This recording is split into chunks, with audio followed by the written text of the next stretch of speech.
नमस्कार, मैं हूं सौरभ त्रिपाठी। आप देख रहे हैं इंडिया वॉइस। उत्तराखंड में चार धाम की यात्रा की शुरुआत हो गई है। यमुनोत्री गंगोत्री के बाद केदारनाथ और आखिरकार में बद्री धाम में ये यात्रा समाप्त होती है।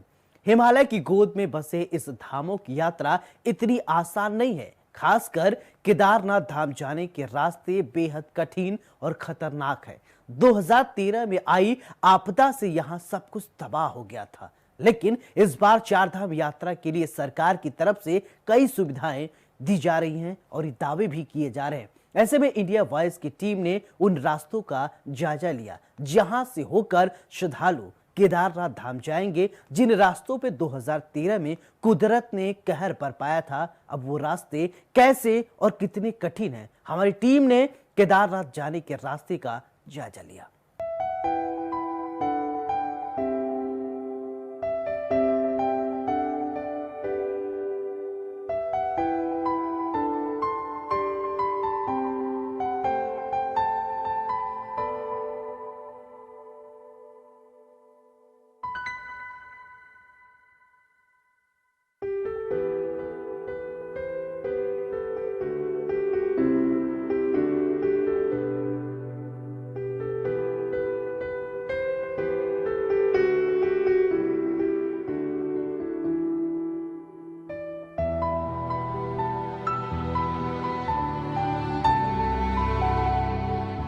मई को केदारनाथ धाम के कपाट खुलने हैं। ऐसे में इंडिया वॉइस की टीम ग्राउंड जीरो से रियलिटी चेक के लिए पहुंच चुकी है।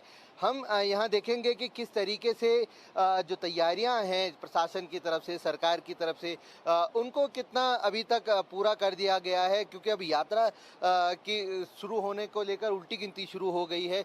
मैं अभी गौरीकुंड स्थित घोड़ा पड़ाव में मौजूद हूँ और यहाँ 2013 की आपदा के बाद से पूरा जो घोड़ा पड़ाव और पूरा इलाका है ये तहस नहस हो गया था। लेकिन पिछले 6 साल की अगर हम बात करें तो ये बहुत ज़्यादा इसमें जो निर्माण कार्य है उनमें तेज़ी देखी गई है। लेकिन इस बार यात्रा की किस तरीके की तैयारियां, इस बात का आगे हम जायजा लेंगे।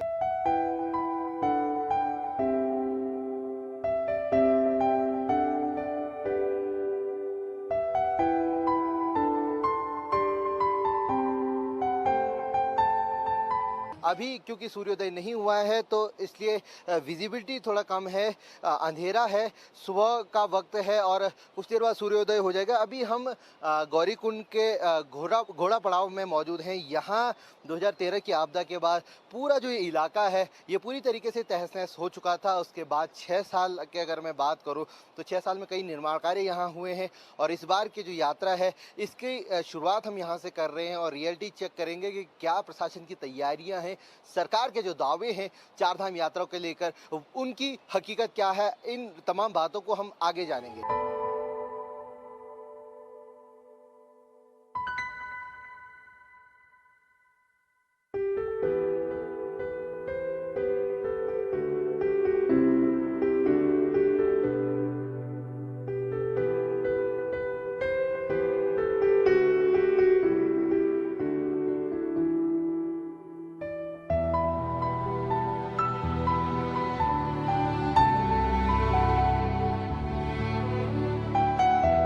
केदारनाथ पैदल यात्रा का एक महत्वपूर्ण पड़ाव भीमबली है। भीमबली समुद्र तल से 2670 मीटर की ऊंचाई पे है, यानी कि 8800 फीट की ऊंचाई पर है। यहाँ से केदारनाथ धाम जो कि केदारपुरी की अगर हम बात करें 10 किलोमीटर रह जाता है। इसके बाद जो एक बड़ा पड़ाव आता है वो रामबाड़ा आता है। रामबाड़ा यहाँ से 1 किलोमीटर दूर है और यहाँ आप देख सकते हैं जो एक साइन बोर्ड लगाया गया है जिला प्रशासन की तरफ से।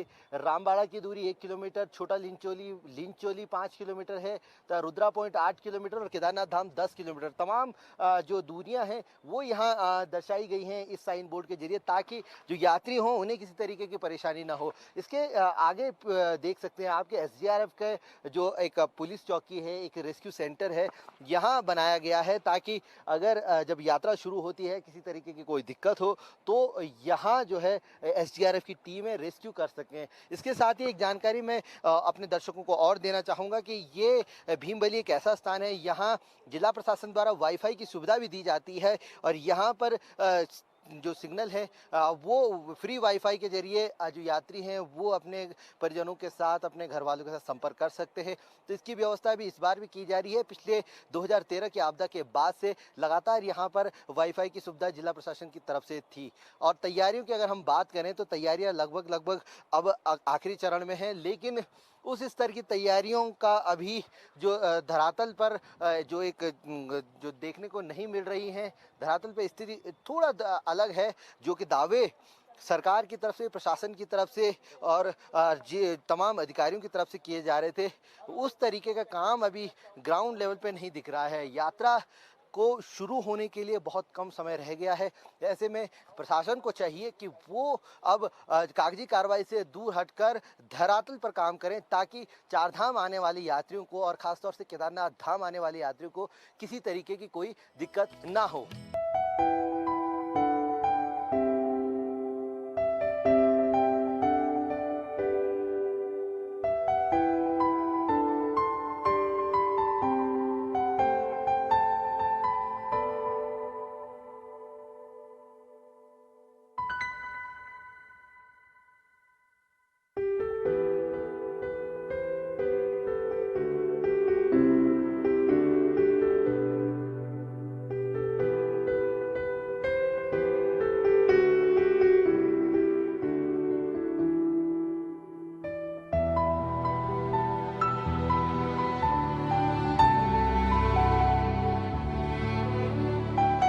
केदारनाथ धाम की पैदल यात्रा में ये सबसे महत्वपूर्ण पड़ाव रामबाड़ा है। रामबाड़ा 2013 की आपदा से पहले का अलग स्वरूप में था। ये आप देख सकते हैं, जो ये रास्ता दिख रहा है ये पारंपरिक रास्ता हुआ करता था और ये रास्ता सीधे केदारनाथ धाम के लिए पहुंचता था। अब 2013 की आपदा के बाद से जो स्थितियां बदली हैं, जो पुनर्निर्माण कार्य हुए हैं, उसमें ये रास्ता जो है दूसरी तरफ शिफ्ट कर दिया गया है। और ये आप सामने देख सकते हैं कि सुमेरु पर्वत की श्रृंखला, जो ठीक केदारनाथ मंदिर के पीछे का जो पर्वत है उसे सुमेरु पर्वत कहा जाता है। और जो बर्फ से लदी हुई जो ये पूरी पहाड़ी दिख रही है, ये सुमेरु पर्वत की श्रृंखला है। यहाँ इस श्रृंखला से जुड़े हुए तमाम ग्लेशियर केदारनाथ धाम जाने वाले रास्ते में मिलते हैं। जो पारंपरिक रास्ता था, उस रास्ते में सबसे खास बात ये थी कि वहाँ बर्फबारी जितनी भी हो जाए, लेकिन वहाँ बर्फ टिकती नहीं थी और रास्ता जो है वो स्पष्ट रहता था और क्लियर रहता था। लेकिन प्रशासन के सामने सबसे बड़ी चुनौती ये है कि वो अब किस तरीके से इन रास्तों को दुरुस्त करें और चारधाम यात्रा को सकुशल चलाने हेतु केदारनाथ जाने वाले यात्रियों को केदारनाथ धाम तक पहुँचाएँ। यहाँ आप देख सकते हैं 2013 की आपदा से पहले यहाँ एक बहुत बड़ा बाजार हुआ करता था। रामबाड़ा एक सेंटर पॉइंट भी हुआ करता था। केदारनाथ जो यात्री हैं, पैदल यात्री हैं, उनको लेकर और करीब 5 से 6 हज़ार जो यात्री हैं वो यहाँ रुक सकते थे। उनके खाने पीने की व्यवस्थाएं और रुकने की व्यवस्थाएं यहाँ हुआ करती थी। लेकिन 2013 की आपदा का जो सैलाब आया, उसमें यहाँ हजारों जाने, या यूं कहें कि केदारनाथ धाम के बाद सबसे ज़्यादा नुकसान इस क्षेत्र को हुआ है। और अब रामबाड़ा जो ये जगह है ये पूरी तरीके से वीरान हो चुका है। लेकिन प्रशासन के सामने चुनौतियां बहुत हैं कि किस तरीके से जो केदारनाथ जाने वाली यात्री हैं उन्हें सकुशल केदारनाथ धाम तक पहुंचाएं। जो बीच में ग्लेशियर हैं वहां के बर्फ हटाने का काम जल्द से जल्द हो, ताकि 9 तारीख को जो केदारनाथ धाम के कपाट खुलेंगे वहां जाने वाले यात्री को किसी तरीके की कोई परेशानी न हो।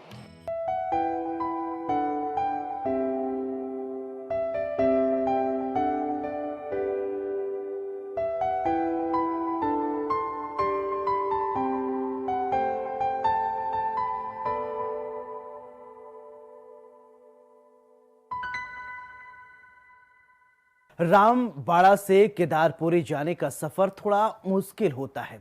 रामबाड़ा से केदार धाम तक करीब आधे घंटे तक ग्लेशियर पार करके जाना पड़ता है। उबड़ खाबड़ रास्ते, चारों तरफ बर्फ और बर्फ दिखाई देते हैं। केदार धाम यात्रा में ऐसे कई पड़ाव आए जहां हमारी टीम को कई मुश्किलों का सामना करना पड़ा, लेकिन इन मुश्किलों से बिना डरे, बिना रुके, बिना झुके इंडिया वॉइस की टीम आगे बढ़ती रही। आखिरकार बाबा केदार धाम पहुंची गई।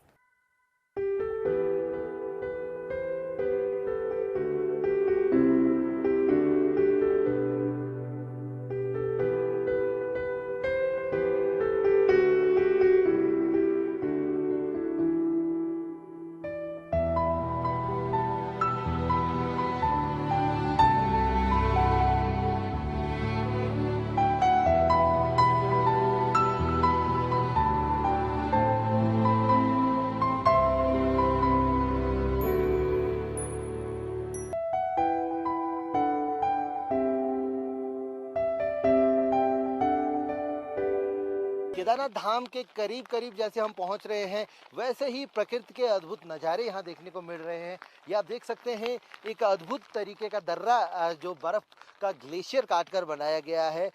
ये केदारनाथ धाम से पहले जो स्थान पड़ता है रुद्रा पॉइंट, उसके पास का ये दर्रा है। यहाँ आप देख सकते हैं कि जो पीडब्ल्यूडी की तरफ से प्रशासन की तरफ से कोशिश की गई है कि यात्रियों को किसी तरीके की दिक्कत ना हो, उसको लेकर ये पूरी तैयारियां की जा रही हैं। लेकिन लगातार बर्फबारी जारी है और आप देख रहे हैं लगातार जो मेरे पीछे यहाँ तस्वीरों में देख सकते हैं कि बर्फबारी लगातार जारी है और कुछ समय रह गया है अब केदारनाथ के कपाट खोलने को लेकर। लेकिन स्थिति यही रही, प्रतिकूल स्थितियाँ रही तो दिक्कत सामने पेश आ सकती हैं। लेकिन शायद भगवान कैलाश जो भोले शंकर हैं, बाबा केदार है, उन्हें इसी तरीके के बाबा बर्फानी के रूप में जिनको हम कहते हैं, उन्हें इसी तरीके के शांत वादियाँ पसंद हैं और बर्फ़ के बीच सफ़ेद बर्फ़ की ये चादर में जो उनका स्थान है वो एक अद्भुत नज़ारा यहाँ पेश करता है।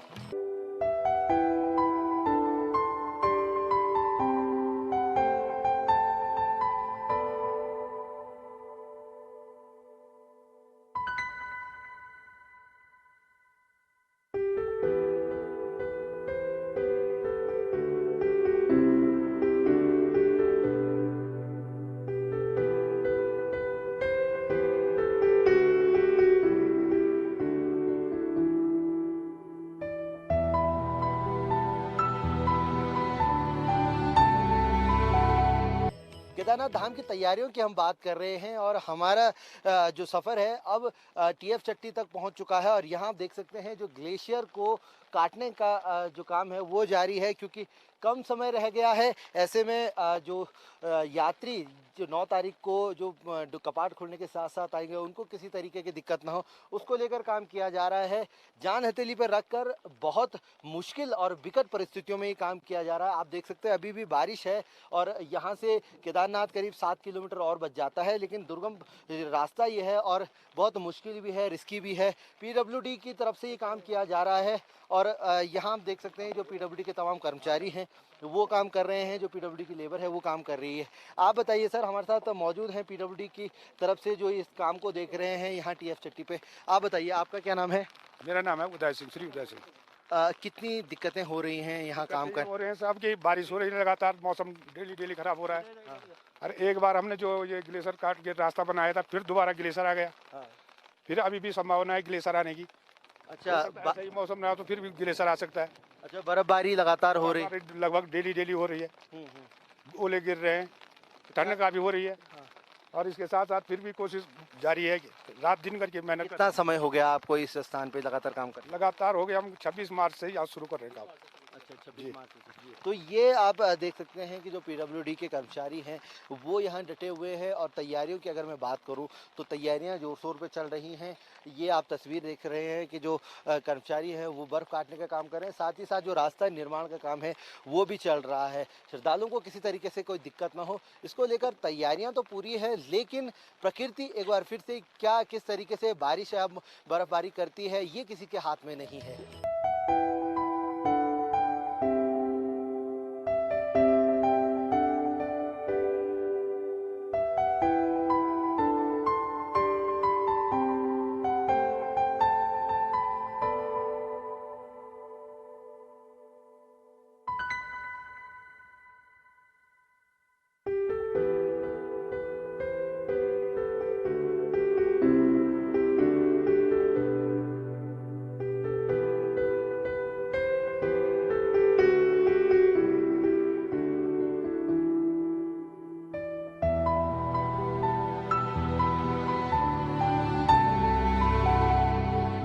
केदारनाथ धाम के कपाट 9 मई को खुल रहे हैं। ऐसे में इस बार यात्रियों के लिए शुरुआती दौर में खाने पीने और रहने को लेकर दिक्कतों का सामना करना पड़ सकता है। ये आप देख सकते हैं कि ये जो हर्ष सिकरी हैं ये पूरी तरीके से एवलॉन्च के जरिए ध्वस्त हो चुकी हैं। पिछले दिनों जो ये बर्फबारी हुई थी इसके बाद यहाँ एवलॉन्च भी आया था और जो तूफान से ये जीएमवीएन की और बाकी जो रहने लायक रिहायशी हट सी वो पूरी तरीके से ध्वस्त हो चुकी हैं। ये आप सामने देख सकते हैं जो ये लाल छत दिख रही है ये पूरी तरीके से ध्वस्त हो चुकी है।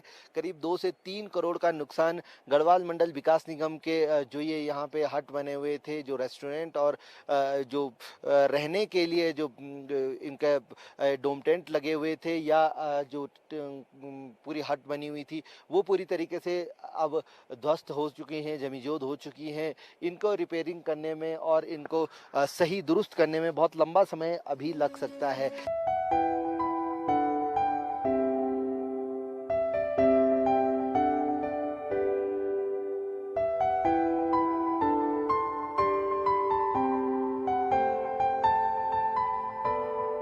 केदारनाथ मंदिर के दूसरी तरफ के अगर निर्माण कार्यों की बात करें तो यहाँ आप देख सकते हैं कि ये सरस्वती नदी का घाट है।